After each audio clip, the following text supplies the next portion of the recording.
personne-là, ce défunt, elle est pressée. Si cette personne était pieuse, elle est pressée de retourner dans la tombe pour retrouver son Allah subhanahu wa ta'ala. Donc là aussi, selon l'enseignement prophétique, il est conseillé de se presser pour enterrer les personnes. Et justement, lorsque l'on voit que cette personne va bientôt nous quitter, commence à préparer tout cela, tout ce que l'on a besoin pour le janaza, et aussi préparer la tombe, les linceuils, etc., etc. Et demander aussi aux gens de faire dua pour que cette personne-là puisse quitter cette terre très très facilement. Et une autre chose aussi que certains de nos pieux nous ont enseigné, c'est que lorsque nous voyons la personne de la difficulté et qu'elle est en train de souffrir, etc., alors une action banale et qui facilite aussi la sortie de l'âme, c'est tout simplement que nous faisons une sadaqa pour cette personne. Nous donnons en aumône ou nous faisons un sacrifice que l'on partagera aux pauvres et envoyer les récompenses pour ce défunt pour qu'Allah subhanahu wa ta'ala facilite la mort de cette personne. Cela aussi facilite énormément le décès de ces personnes. Ensuite, la deuxième chose à faire, après avoir fait ces trois groupes, la deuxième chose à faire c'est quoi? C'est que les autres personnes présentes réciteront en continu Inna lillahi wa inna ilayhi raji'un. Mais là aussi notre professeur nous dit ne pas répéter pour répéter, ne pas répéter pour bouger la langue, mais répéter en réalisant que Inna lillahi wa inna ilayhi raji'un, que nous appartenons à Allah et nous devrons tous retourner vers Allah. Donc, ne pas s'affliger plus qu'il n'en faut sur le départ de cette personne, ne pas crier, ne pas hurler, ne pas perdre contrôle de soi-même, ne pas perdre son esprit, etc. Car il faut accepter que c'est une décision de la part d'Allah subhanahu wa ta'ala. Et wa inna ilayhi raji'un, que réaliser aussi qu'exactement comme cette personne est en train de nous quitter, nous aussi nous devons partir. Et peut-être que cette personne n'a pas suffisamment préparé son départ, mais nous rectifions nos erreurs et à présent essayons de préparer de la meilleure façon possible notre départ vers Allah subhanahu wa ta'ala. Donc une fois que la personne est décédée, on lit Inna lillahi wa inna ilayhi raji'un. Ensuite, il y aura tout ce qu'il y a à faire, le roussa, le namaz, janaza, etc., que l'on verra dans le chapitre du janaza. Et une fois que cette personne sera enterrée, c'est là que, au niveau de la tête du défunt, on va lire la surah Al-Baqarah, les premiers versets de la surah Al-Baqarah, c'est-à-dire depuis Alif Lam Mim, Zalikan Kitabu la Rayba Fih, jusqu'à Al-Muflihun. Que très souvent, lorsque l'on va au Kabestan, nous voyons la personne qui s'occupe de l'enterrement lire ces versets. Et ensuite, nous allons au niveau des pieds de cette personne, et là nous allons réciter les derniers versets de la surah Al-Baqarah, depuis Amana Rasulu bima unzila ilayhi min rabbihi wal mu'minun. Depuis là, nous allons lire les versets. Là, c'est la seconde chose à faire. Et Inch'Allah, par la lecture de ce Alif Lam Mim jusqu'à Al-Muflihun et Amana Rasul jusqu'à la fin de la surah Al-Baqarah, alors Allah subhanahu wa ta'ala élargira la tombe de cette personne. Elle ne subira pas les châtiments de la tombe, Inch'Allah, par la volonté et la clémence d'Allah subhanahu wa ta'ala. Une fois cette personne enterrée, les gens, il est conseillé donc, comme nous venons de voir dans ce récit, de faire dua pour une personne, de demander à Allah de pardonner de ses péchés, etc.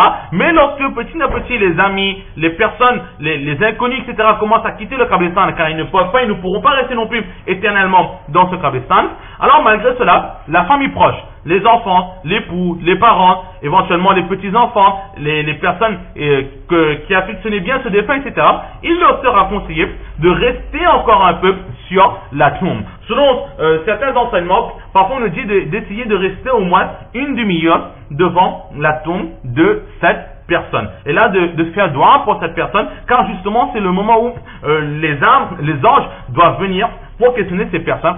Et c'est là que cette personne-là aura besoin de nous. Cette personne aura le plus besoin de nous. Si tout le monde s'en va, alors effrayée dans l'obscurité de cette tombe, peut-être qu'elle perd le nord, elle ne sait plus quoi faire, elle ne sait plus quoi dire, et là elle ne puisse pas répondre à la question, aux questions de ces anges. Donc restez là et devant cette tombe, lire en abondance. Lorsque l'on va rester, on va faire dua aussi, mais en même temps, on va réciter le kalima La ilaha illallah Muhammadur Rasulullah, La ilaha illallah Muhammadur Rasulullah. On va répéter cela, et ça, cette répétition du La ilaha illallah, tout à l'heure nous avions dit, avant le décès de le lire, mais après l'enterrement, lire cela. Certains, dans l'enseignement d'Imam Abu Hanifa, certaines personnes disent qu'il est conseillé de le faire. Et Imam Shafi'i alayhi rahmat, lui, de son enseignement à lui, il faut le faire, c'est une sunna du saint prophète sallallahu alayhi wa sallam. Pourquoi? Parce que dans un récit, le prophète d'Allah sallallahu alayhi wa sallam a dit Laqinu mawtakum. Laqinu mawtakum la ilaha illallah Muhammadur Rasulullah faites répéter à vos défunts le La ilaha illallah Muhammadur Rasulullah. Donc dans ce récit-là, le prophète il a bien dit de faire répéter à vos défunts La ilaha illallah. Donc quand est-ce qu'on va faire répéter à cette personne? Lorsqu'elle sera enterrée. Là on va la faire répéter, même si nous ne pourrons pas entendre cette personne répéter, mais nous espérerons que cette personne pourra répéter dans sa tombe. Et pourquoi est-ce qu'il faut répéter cela? Car le défunt, étant donné qu'elle a perdu l'usage de tous ses membres, de tous ses muscles, elle ne peut plus lire par elle-même. Et Imam Abu Hanifa, lui par contre, il dit, nous avions vu que certaines personnes disent qu'il est bien aussi de lire après l'enterrement. Mais Imam Abu Hanifa, lui, met plus l'emphase de réciter La ilaha illallah avant le décès, comme nous l'avions mentionné précédemment. Et il dit qu'il se base sur ce même récit, que faites répéter La ilaha illallah à vos défunts. Mais là, Imam Abu Hanifa, qu'est-ce qu'il dit? Il dit que ici, le prophète sallallahu alayhi wa sallam n'a pas dit de faire répéter aux défunts La ilaha illallah, car nous savons tous qu'un défunt, une personne morte, ne peut plus lire. Mais il a parlé de la personne qui va bientôt décéder, qui est dans ses derniers moments, dans l'agonie de la mort. Et là, tout le monde sait que lorsque nous entrons dans l'agonie de la mort, on ne revient pas. Donc c'est comme si elle est déjà décédée. Donc justement, le prophète ce qu'il voulait dire, c'est lorsque vous avez la certitude que cette personne va nous quitter, alors profitez de ces derniers moments-là. Elle est déjà presque morte. Disons qu'elle est déjà partie. Mais il y a encore un souffle de vie en cette personne. Profitez pour que ce dernier souffle de vie-là soit la kalima La ilaha illallah Muhammadur Rasulullah. Et aussi, Imam Abu Hanifa, qu'est-ce qu'il dit?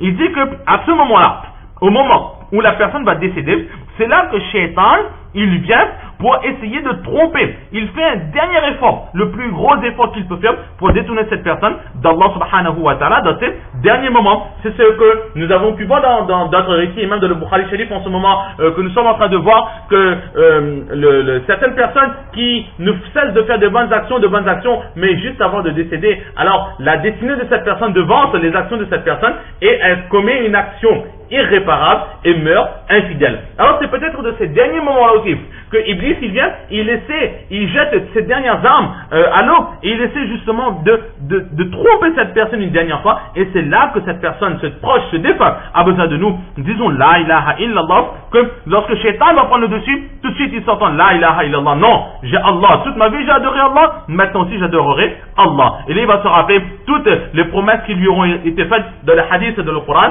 C'est dans ces moments-là que cette personne a plus besoin de nous. Une fois que cette personne sera décédée, Shaitan ne sera plus là. Ce sera que le défunt et les anges de la tombe. Et là, cela va dépendre de ses actions, de sa croyance réelle sur terre. Donc, le moment le plus délicat, c'est avant de mourir, car dans ces moments-là, tout se jouera. Est-ce qu'on meurt musulman ou est-ce qu'on meurt non musulman? Donc, profitons de ces moments et c'est là qu'il faut travailler le plus. Une fois que Shaitan ne peut plus faire rien, notre ego est mort. Avec notre corps, l'ego aussi est mort et Shaitan aussi nous a quittés. Donc, il ne reste plus que nos actions avec nous. Et les actions, ça ne peut plus changer. Ça, c'était de notre vie qu'il fallait faire. C'est pour cela qu'Imam Abu Hanifa, lui, il dit de mettre l'emphase avant le décès pour dire La ilaha illallah Muhammadur Rasulullah.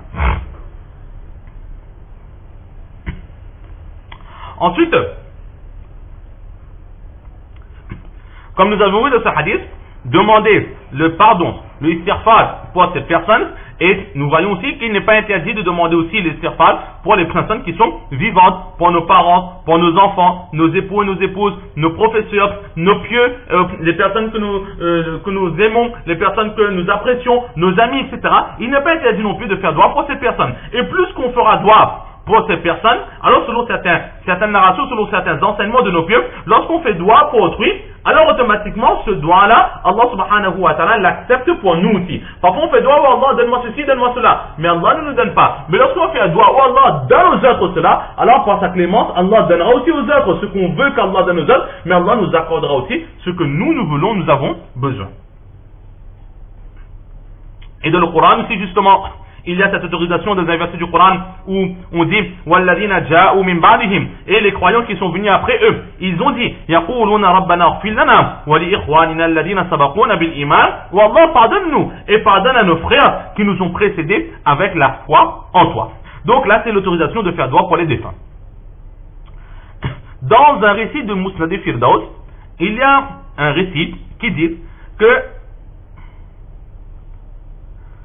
les défunts sont en groupe et ils attendent tout simplement les invocations, les doigts de la part de leurs frères, de la part de leurs enfants, de la part de leurs amis, des doigts qui leur seront profitables. Donc des doigts de pardon, de la lecture du Coran qu'on envoie pour ces personnes, beaucoup les actions, les ihsan, les sawab, etc. Donc c'est des fois ils attendent ça de notre part et c'est ce qu'aujourd'hui on peut faire pour eux. Pleurer sur le sort d'une personne ne ramènera pas cette personne à la vie. La seule chose qu'on pourra essayer de lui faire, c'est de faciliter son séjour dans la tombe et lui donner un maximum de bonnes actions pour qu'Allah lui pardonne ses fautes éventuelles. Et justement, lorsque le défunt, il obtient de notre part des récompenses par les ihsan et sawab, alors il dit que dunya wa ma fiha, que ces récompenses qu'ils vont recevoir aux yeux de ces défunts sont beaucoup mieux que toute cette terre et tout ce qu'il y a, tout ce qui se trouve dans cette terre. Allama Souti, lui, il nous donne cet enseignement que lorsqu'on passe devant un qabristan, il est bien de réciter par 3 fois la surah Qul huwallahu ahad. Dans les vertus de la surah Qul huwallahu ahad, nous avions déjà vu que lire 3 fois Qul huwallahu ahad nous donne la récompense. Lire une fois Qul huwallahu ahad nous donne la récompense de la lecture d'un tiers du Coran. Donc en lisant 3 fois Qul huwallahu ahad, Inch'Allah, nous aurons la récompense de la lecture d'un Coran en entier. Donc lire 3 fois Qul huwallahu ahad et envoyer les récompenses en ihsan et sawab pour les défunts de ce qabristan. Et en même temps, si on peut, ce n'est pas interdit, car dans la clémence d'Allah, il n'y a aucune limite envoyée pour tous les prophètes, alayhi salatu wassalam, sahaba ikram, tabi'in, tabi'in, les ahl bayt, tous les anbiya, alayhi salatu wassalam, tous les gens pieux et tous les pieux qui ont amené cette religion jusqu'à nous. Car aujourd'hui, ce que nous savons, nous apprenons, cela ne vient pas de nous. Cela, nous reprenons dans des livres où nous apprenons avec d'autres personnes qui eux-mêmes ont appris avec d'autres personnes qui eux-mêmes ont appris avec d'autres personnes. Nous ne faisons que recopier. Nous ne faisons que du plagiat. Donc, envoyons ces récompenses pour ceux qui vraiment ont fait un effort considérable pour protéger et pour propager cette religion.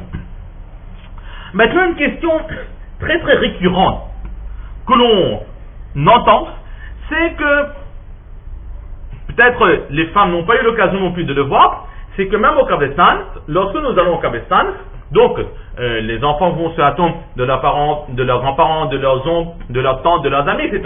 On ne peut pas aller sur toutes les tombes de le qabristan. Donc nous lisons, et ensuite, avant de sortir du qabristan, les hommes ont tendance à rester debout ici à la Réunion, devant les portes de qabristan, ils relisent encore, et ensuite ils envoient pour tous les défunts. Alors certaines personnes posent la question, mais lorsque l'on lit, on lit même si on se présente devant la tombe d'une personne pour lire pour cette personne, pour nos parents, nos grands-parents, etc.